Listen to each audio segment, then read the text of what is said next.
Friends, good evening. ಎಲ್ಲರದು coffee ಆಯಿತಾ? ಎಲ್ಲರೂ ಹೇಗಿದ್ದೀರಾ? ಐ ಹೋಪ್ ಎಲ್ಲರೂ ಚೆನ್ನಾಗಿದ್ದೀರಾ ಅಂತ ಅಂದ್ಕೊಂಡಿದ್ದೀನಿ. ಇವತ್ತೆಲ್ಲ ವ್ಲಾಗ್ನ ನಾನು ಇವಾಗ ಸ್ಟಾರ್ಟ್ ಮಾಡ್ತಾಯಿದ್ದೀನಿ. ಇವಾಗ ಟೈಮ್ ಬಂದು 5:30 ಆಗಿದೆ. ಬನ್ನಿ, ನಿನ್ನೆ ಇವತ್ತು ಏನೇನು ಕೆಲಸ ಮಾಡಿದೆ ಅಂದ್ಬಿಟ್ಟು ಹೇಳ್ತೀನಿ. ಅದಕ್ಕೂ ಮುಂಚೆ ಯಾರೆಲ್ಲ ನನ್ನ ಚಾನಲ್ನ ಸಬ್ಸ್ಕ್ರೈಬ್ ಮಾಡ್ದೆ ನೋಡ್ತಾ ಇದ್ದೀರಾ, ದಯವಿಟ್ಟು ಸಬ್ಸ್ಕ್ರೈಬ್ ಮಾಡ್ಕೊಂಡು ನೋಡಿ ಅಂತ ಹೇಳ್ತಾ ಬನ್ನಿ ಇವತ್ತಿನ ವ್ಲಾಗ್ ಸ್ಟಾರ್ಟ್ ಮಾಡೋಣ. ನಿನ್ನೆ ಇವತ್ತು ಏನೇನು ಮಾಡಿದೆ ಹೇಳ್ತೀನಿ. ನಿನ್ನೆ ಅಡುಗೆ ಎಲ್ಲ ಮಾಡಿಟ್ಟು ಪಾತ್ರೆ ಎಲ್ಲ ತೊಳೆದು ಸ್ವಲ್ಪ ಬಟ್ಟೆ ಇದ್ದೋ, ಯಾಕಂದರೆ ಮಂಗಳವಾರ ವಾರ ಮತ್ತೆ ಬಟ್ಟೆ ಬೀಳ್ತವೆ ಅಂತ ಹೇಳ್ಬಿಟ್ಟು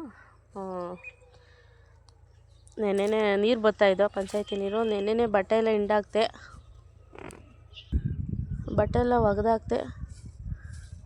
ಒಗ್ದಾಕಿದ್ದಾದಮೇಲೆ ಏನು ಮಾಡೋದು ಅಂದ್ಬಿಟ್ಟು ಹಸಿಟ್ಟು ಹಾಕ್ಸ್ಕೊಂಬಂದಿತ್ತು ನಮ್ಮಪ್ಪ. ಹಂಗೆ ಇತ್ತು ಹಸಿಟ್ಟೆಲ್ಲ ಜರಡಿಟ್ಟು ಎತ್ತಿಟ್ಟು ಆಮೇಲೆ ಸ್ವಲ್ಪ ಹೊತ್ತು ಸುಸ್ತಾಗ್ತೈತಿ. ಯಾಕೋ ಬಟ್ಟೆ ಎಲ್ಲ ಒಗ್ದಿದ್ದಕ್ಕೆ. ಕೆಲವರು ವಾಷಿಂಗ್ ಮಿಷಿನಾಗ ಒಗಿತಾರೆ ಫ್ರೆಂಡ್ಸ್. ನಮ್ಮ ಮನೆಗೆ ವಾಷಿಂಗ್ ಮಿಷಿನ್ ಅವನೂ ಇಲ್ಲ. ನಾವು ಯಾವತ್ತಿದ್ರೂ ಕೈಯಾಗೆ ಒಗೆಯೋದು. ಕೈಯಾಗೆ ಒಗ್ದಷ್ಟು ವಾಷಿಂಗ್ ಮಿಷಿನಾಗ ಹೋಗಲ್ಲ, ಅದಕ್ಕೆ ನಾವು ಕೈಯಾಗೆ ಒಗಿತೀವಿ. ಆಮೇಲೆ ನನ್ನ ಮಕ್ಕಳು ಬಂದಮೇಲೆ ಮೇಕೆ ಹೊಡ್ಕೊಂಡೋಗಿ ಸ್ವಲ್ಪ ಹೊತ್ತು ಮೇಯಿಸ್ಕೊಂಡು ಬಂದು ಕಟ್ಟಾಕ್ತೋ. ಆಮೇಲೆ ನಮ್ಮ ಮನೆಯವ್ರು ಬಂದರು, ಮೇಕೆ ಎಲ್ಲ ಕಟ್ಟಿ ಟೀ ಕಾಯಿಸ್ತಿ ಅಡುಗೆ ಮಾಡಿ 1 hour ಲೈವ್ ಮಾಡಿ ಮಲ್ಕೊಂಡೆ. ತಿರ್ಗಾ ಬೆಳಗ್ಗೆ ಏನು ಮಾಡಿದೆ ಅಂದರೆ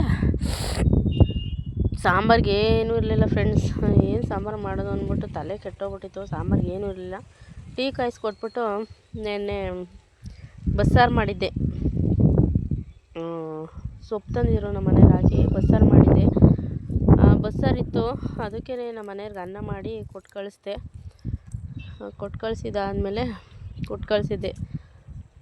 ಬೆಳಗ್ಗೆ ಕೊಟ್ಟು ಕಳಿಸ್ದೆ ಅದು ನೆನೆ. ಆಮೇಲೆ ಸಾಂಬಾರು ಏನು ಮಾಡೋದು ಅಂತ ಗೊತ್ತಿರಲಿಲ್ಲ. ಆಮೇಲೆ ಟೊಮಾಟೊ ಇದ್ದೆ, ಇನ್ನೇನು ಮಾಡೋದು ಅಂದ್ಬಿಟ್ಟು ಟೊಮಾಟೊ ಬೇಯಿಸಿ ಟೊಮಾಟೊ ರಸ ಮಾಡಿ ನೆಂಚ್ಕೊಳಕ್ಕೆ ಇರಲೇಬೇಕು ನಮ್ಮ ಮಾವನಿಗೆ. ಅದಕ್ಕೆ ಹೆಸ್ರು ಕಾಳು ಬೇಯಿಸಿ ಒಗ್ಗರಣೆಗೆ ಹಾಕಿದ್ದೆ. ಆಮೇಲೆ ವಾರ ಮಾಡಬೇಕಾಯಿತು. ಫಸ್ಟು ಪಾತ್ರೆ ತೊಳೆದ್ಬಿಡೋಣ. ಕೋಳಿ ಕುಕ್ಕರೆ ಎಲ್ಲ ಈ ಪಾತ್ರೆಗಳು ಅತ್ತ ಇತ್ತ ಇಟ್ಟಾಡ್ತವೆ ಅಂತ ಹೇಳ್ಬಿಟ್ಟು ಫಸ್ಟು ಪಾತ್ರೆ ತೊಳೆದಿಕ್ತೆ.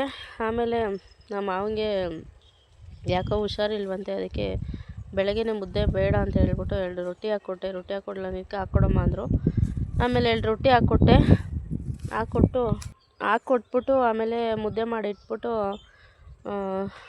ನೆಲ ಎಲ್ಲ ಒರೆಸ್ದೆ. ನಾನು ನೆಲ ಒರೆಸೋ ಅಷ್ಟೊತ್ತಿಗೆ ಫ್ರೆಂಡ್ಸ್ 10 ಗಂಟೆ 11 ಗಂಟೆಗೆಲ್ಲ ನಾನು ನೆಲ ಒರೆಸ್ಬಿಡೀನಿ. ಇವತ್ತು 1:30 ಆಯಿತು ನೆಲ ಒರೆಸೋ ಅಷ್ಟೊತ್ತಿಗೆ. ಆಮೇಲೆ ನೆಲವೆಲ್ಲ ಒರೆಸಿ ಆಮೇಲೆ ನಮ್ಮ ಮಾವನಿಗೆ ಮುದ್ದೆಗೆ ಊಟಕ್ಕೆ ಇಕ್ಕಿ ಆಮೇಲೆ ಒಂದು ಮೀಶೋ ಪಾರ್ಸಲ್ ಬಂದಿತ್ತು, ಬಳೆ ಬುಕ್ ಮಾಡಿದ್ದೆ. ಅದು ತೋರಿಸ್ತೀನಿ, ಶಾರ್ಟ್ ವಿಡಿಯೋದಲ್ಲಿ ಹಾಕ್ತೀನಿ ನೋಡಿ. ಆಮೇಲೆ ತಗೊಂಡು ಅಂಡೇವಲ್ ಗುರಿ ಇಕ್ಕಿ ಫ್ರೆಶ್ ಅಪ್ ಆಗಿ ವಾರ ಎಲ್ಲ ಮಾಡಿ ಆ ಮೇಕೆ ಹಾಲೇ ಕುಡಿಸಲ್ಲ ಫ್ರೆಂಡ್ಸ್. ಏನು ಮಾಡೋದು, ಹಂಗೋ 2-3 ಸಲ ನಾನೇ ಹಾಲು ಕರೆದು ಮೇಕೆಯಲ್ಲಿ ಕುಡಿಸ್ದೆ. ಹಂಗೂ ಏನು ಮಾಡಿದ್ರು ನಾನು ಒಬ್ಬರು ಹಿಡ್ಕೊಂಡು ಕುಡ್ಸೋಕ್ಕಾಗಲ್ಲ ಫ್ರೆಂಡ್ಸ್. ಇಬ್ಬರು ಹಿಡ್ಕೊಬೇಕು. ಒಬ್ಬರು ಕಾಲು ಹಿಡ್ಕೊಬೇಕು, ಇನ್ನೊಬ್ಬರು ಕತ್ತಿಂತ ಹಿಡ್ಕೊಂಡ್ರೆ ಕುಡಿಸ್ತೈತೆ.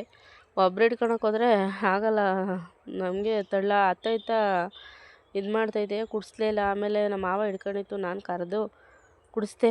ಆಮೇಲೆ ನನ್ನ ಮಕ್ಕಳು ಬರೋಷ್ಟೊತ್ತಿಗೆ ಮೇಕೆ ಹೊಡ್ಕೊಂಡು ಹೋಗ್ಬೇಕಾಯಿತು. ಹೊಡ್ಕೊಂಡು ಹೋಗೋಣ ಅಂತಿದ್ದೆ, ಇನ್ನೇನು ಮಾಡೋದು ಅಂದ್ಬಿಟ್ಟು ತೋಟದ ದೀಪ ಹಚ್ಚಿರಲಿಲ್ಲ. ನೋಡಿ ನನ್ನ ಮಗ ಹಚ್ತಾವನೆ. ನಾನು ಒಂದಿಷ್ಟು ಹುಲ್ ಕುಯ್ಯೋಣ ಮೇಕೆಗೆ ಅಂತ ಹೇಳ್ಬಿಟ್ಟು ಬಂದೆ. ಲಾಗ್ ಮಾಡಿರ್ಲಿವಲ್ಲ, ಲಾಗ್ ಮಾಡೋಣ ಅಂತ ಹೇಳ್ಬಿಟ್ಟು ಆಮೇಲೆ ತೋಟದ ಹತ್ರ ಬಂದು ನನ್ನ ಮಗ ಆಮೇಲೆ ಮೇಕೆ ಹೊಡ್ಕೊಂಡು ಹೋಗೋದಕ್ಕೆ ಜಾಸ್ತಿ ದಿನ ಆಗಿತ್ತಲ್ಲ, ಕಡ್ಡಿ ಹಚ್ಚಿರಲಿಲ್ಲ ದೇವಸ್ಥಾನಕ್ಕೆ, ಅದಕ್ಕೆ ಹಚ್ಬಿಟ್ಟು ಹೋಗೋಣ ಅಂತ ಹೇಳ್ಬಿಟ್ಟು ಬಂದೆ. ಹುಲ್ಲು ಇಲ್ಲ ಫ್ರೆಂಡ್ಸ್, ಇಲ್ಲಿ ಇಷ್ಟ ಐತೆ, ಅದಕ್ಕೆ ನೆಕ್ಸ್ಟ್ ಕುಯ್ಕೊಂಡು ಹೋಗೋಣ ಅಂತ ಹೇಳ್ಬಿಟ್ಟು ಬಂದೆ. ಕುಯ್ತೀನಿ ಇವಾಗ. ನನ್ನ ಮಗ ದೀಪ ಹಚ್ತಿದ್ದಾನೆ. ಕೆಮ್ಮಲು ಕಮ್ಮಿ ಆಯಿತು, ನೆಗಡೆ ಸ್ಟಾರ್ಟ್ ಆಗ್ಬಿಟ್ಟದು ಇವಾಗ. ಏನು ತಿನ್ನಂಗೋ. ಇವಾಗ ಹುಲ್ ಕುಯ್ಕೊಂಡು ದೀಪ ಎಲ್ಲ ಹಚ್ಚಿ ಕಡ್ಡಿ ಹಚ್ಚಿ ದೇವಸ್ಥಾನಕ್ಕೆ ಹುಲ್ ಕುಯ್ಕೊಂಡು ಮನೆ ಹತ್ರ ಹೋಗಿ ಅಷ್ಟೊತ್ತು ನಮ್ಮ ಮನೆಯವ್ರು ಬಂದಿರ್ತಾರೆ. ಮೇಕೆ ಎಲ್ಲ ಕಟ್ಟಿರ್ತಾರೆ. ನಾನೇನು ಅವರೇ ಕಟ್ಟಿದ್ರು. ನಾನು ಮೇಕೆ ಹೊಡ್ಕೊಂಡು ಹೋಗೋಷ್ಟೊತ್ತಿಗೆ ಕಸ ಎಲ್ಲ ಗುಡಿಸಿದ್ರು. ಹಂಗೆ ತಣ್ಣಗೆ ಒಳಗೆ ಕಟ್ತು.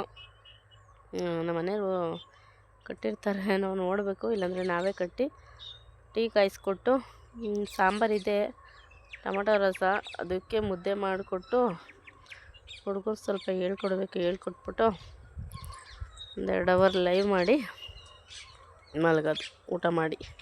ಮೇಕೆ ಮರಿಗೆ ಸ್ವಲ್ಪ ಹಾಲು ಕುಡಿಸಿ ದಿನ ಕಾಲು ಲೀಟ್ರು ಎಷ್ಟು ಫ್ರೆಂಡ್ಸ್ ತರೋದು, ದಿನ ತರ್ತೀನಿ, ಆದರೂ ಸಾಲೋದೇ ಇಲ್ಲ ಅದಕ್ಕೆ.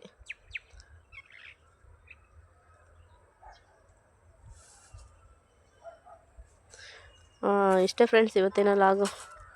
ಓಕೆ ಫ್ರೆಂಡ್ಸ್, ಇವತ್ತಿನ ಲಾಗ್ನ ನಾನು ಇಲ್ಲಿಗೆ ಎಂಡ್ ಮಾಡ್ತಾಯಿದ್ದೀನಿ. ವಿಡಿಯೋ ಸ್ವಲ್ಪನಾದರೂ ಇಷ್ಟ ಆದರೆ ಲೈಕ್ ಮಾಡಿ, ಶೇರ್ ಮಾಡಿ, ದಯವಿಟ್ಟು ನನ್ನ ಚಾನಲ್ಗೆ ಸಪೋರ್ಟ್ ಮಾಡಿ, ಸಬ್ಸ್ಕ್ರೈಬ್ ಮಾಡಿ. Thank you for watching. Love you all. Bye.